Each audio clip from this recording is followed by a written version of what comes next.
Assalamu alaikum rahmatullahi wa barakatuhu. Welcome to the lesson 4 of Science Fact by 2, Chapter 2, Plants and Their System. In this lesson, we will be discussing about transport of water in plants. We already have discussed about transport of food in plants, which is carried out by phloem.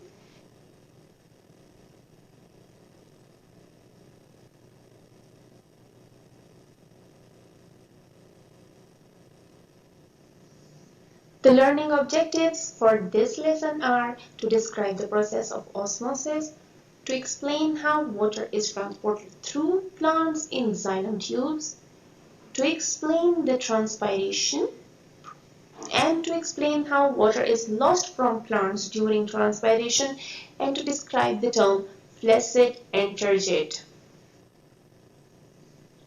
So let us first talk about osmosis. Osmosis is a special kind of diffusion. Diffusion happens in gas molecules, while osmosis happens in water molecules. That is why it is special. So what is osmosis? Osmosis is the movement of water molecules from high concentration area to low concentration area across a permeable membrane.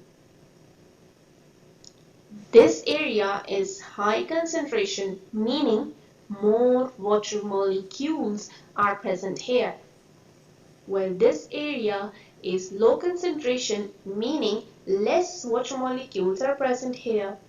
So what will happen? Water will begin to move from high concentration area to low concentration area.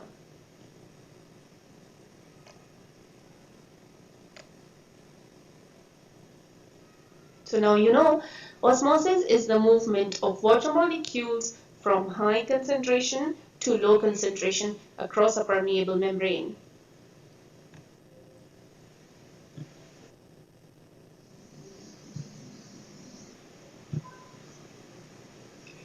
In the definition of osmosis, you came across with the words partially permeable membrane.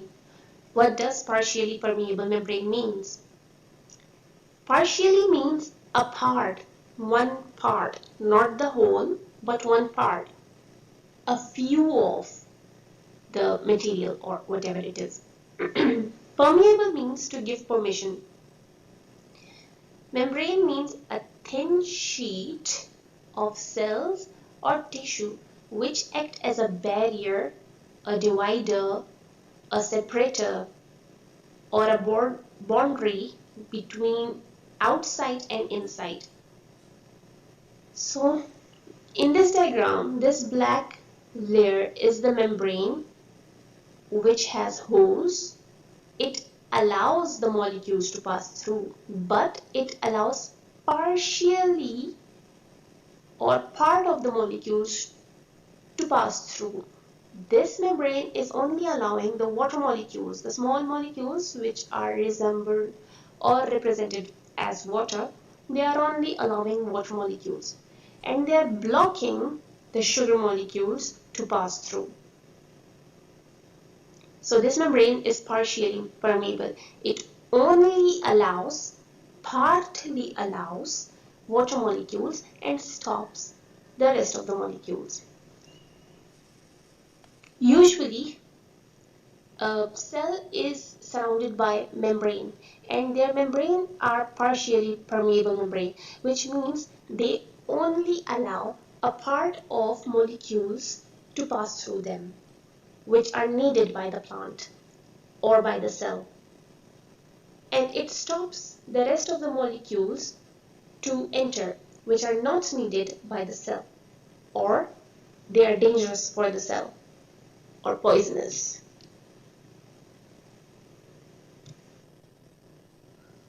Here is a situation in which we have a beaker filled with water, more water and less sugar. You can see more water molecules inside the beaker and less sugar molecules. 1, 2, 3, 4 molecules represent sugar. So this solution is a weak sugar solution with more water and less sugar. Inside the bag, we have strong sugar solution.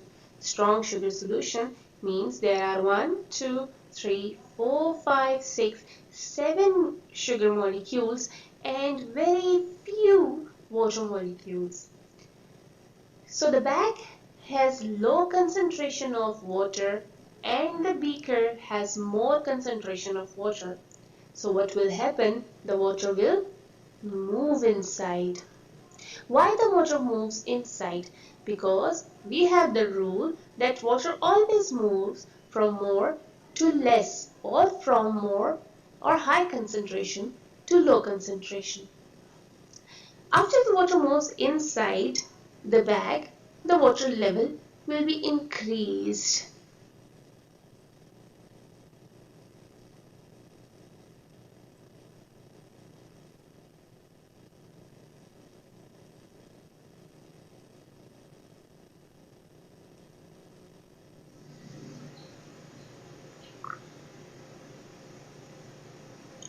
These pictures explain how water is transported from roots to the leaves. We will follow the steps. First, the water enters the root hair cells from the surface of the soil particles. From the soil, the root enters the root hair cell.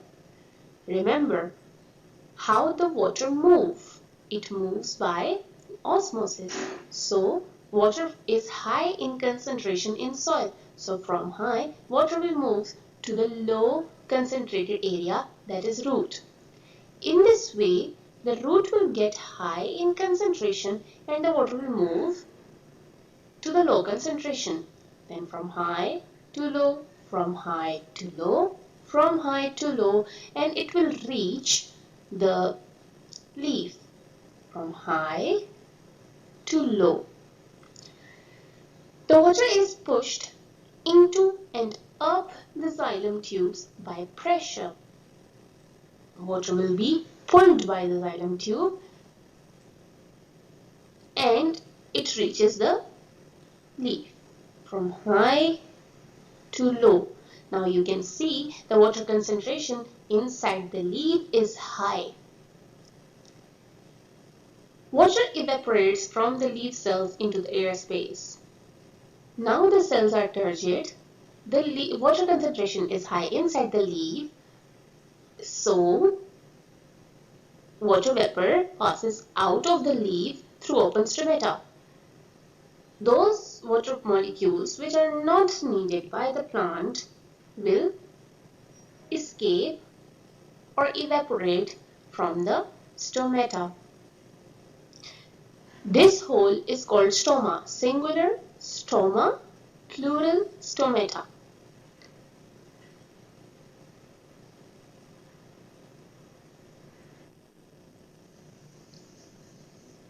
That is called transpiration. What is transpiration? It is the loss of water from leaves into the surrounding air through stomata. These small holes are called stomata. They are found under the leaf, on the inner side of the leaf. What is stomata? Tiny holes that act like small gates or window. They are found on the lower surface of leaf. Water escapes from these holes. This loss of water is called transpiration.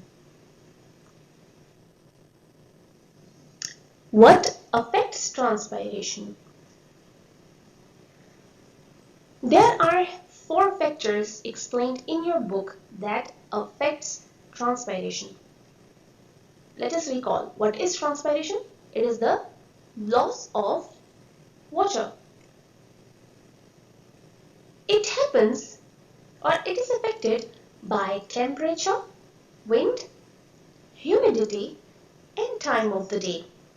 We will discuss each of this one by one, taking an example. Wet clothes. Here you see a shirt which is wet. You can see the water drops on the shirt. Now can you tell me how this shirt will get dried?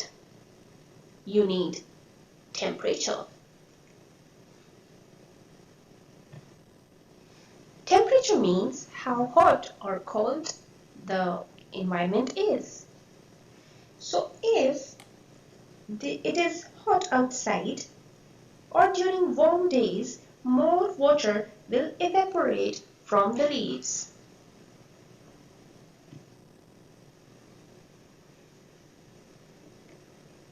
Wind. During windy season or during windy days, the water vapor will be blown away as it comes out.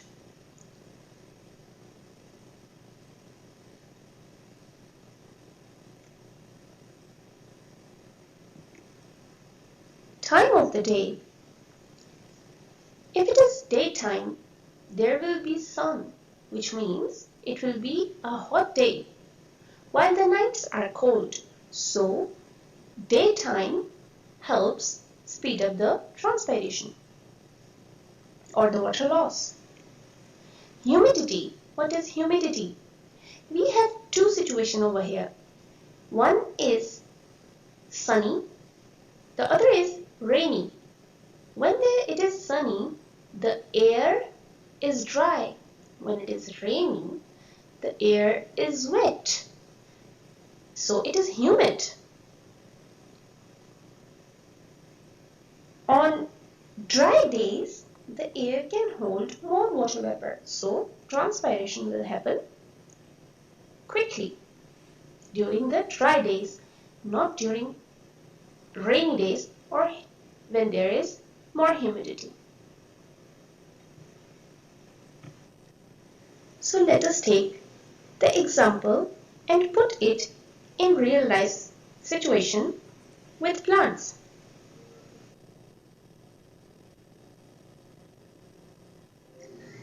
This is a leaf. On the lower surface of the leaf, there are stomata. On the stomata, you can see water vapors. What affect these water vapors to transpire? The first thing is temperature. Sun. When the temperature is hot, the molecules will get crazy. They get so much energy, they get crazy, so they transpire or escape. Windy. During windy days, the water vapors which came out of the stomata will be blown away. So wind helps increase transpiration. Time of the day. As we said, daytime increases transpiration because it is hot, and nighttime decreases transpiration because it is cold. There is also another reason. During the day, the stomata are open. Stomata cells are turgid. They get fat and the hole is open. That is why during the day transpiration increases, while at night the stomata are closed. Humidity. As I explained earlier, humidity means when the environment has more water. If the environment has more water, it will not take any water from the plants. But if the environment is dry, transpiration will happen. So now you know that transpiration is affected by temperature, wind, time of the day, and humidity. The more the humid the environment is, the less transpiration. And the more the temperature, wind, the more transpiration. And if it is daytime, transpiration will speed up.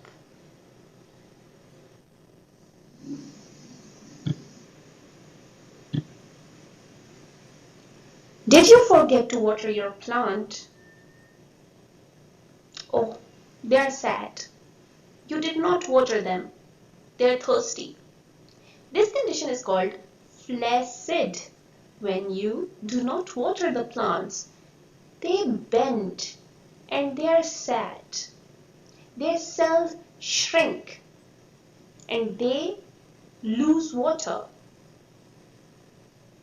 On the other side, this plant receives enough water and they are turgid or fat.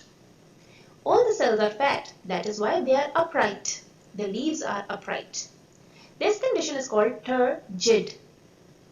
Turgid plant has leaves which are upright, while flaccid plant has leaves which are fat and fallen down. The cells are shrinked, while the turgid cell is fat.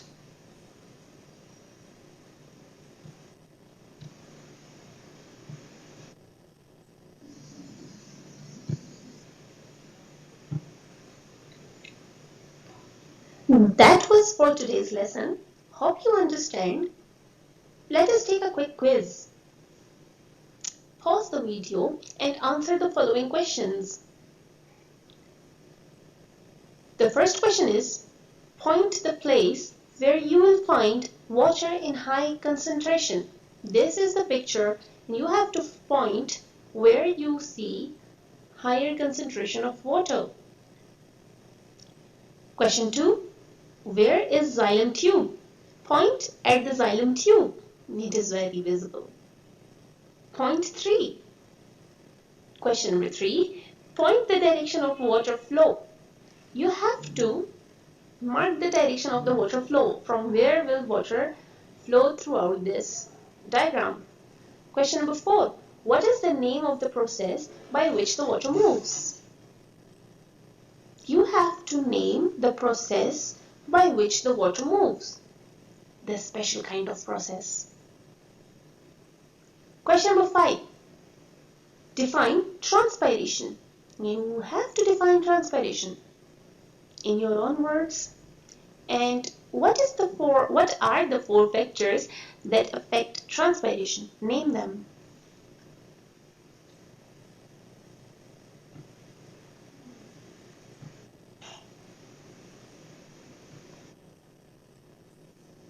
The home assignment for this week is that you have to complete test yourself on page number 22 and 24.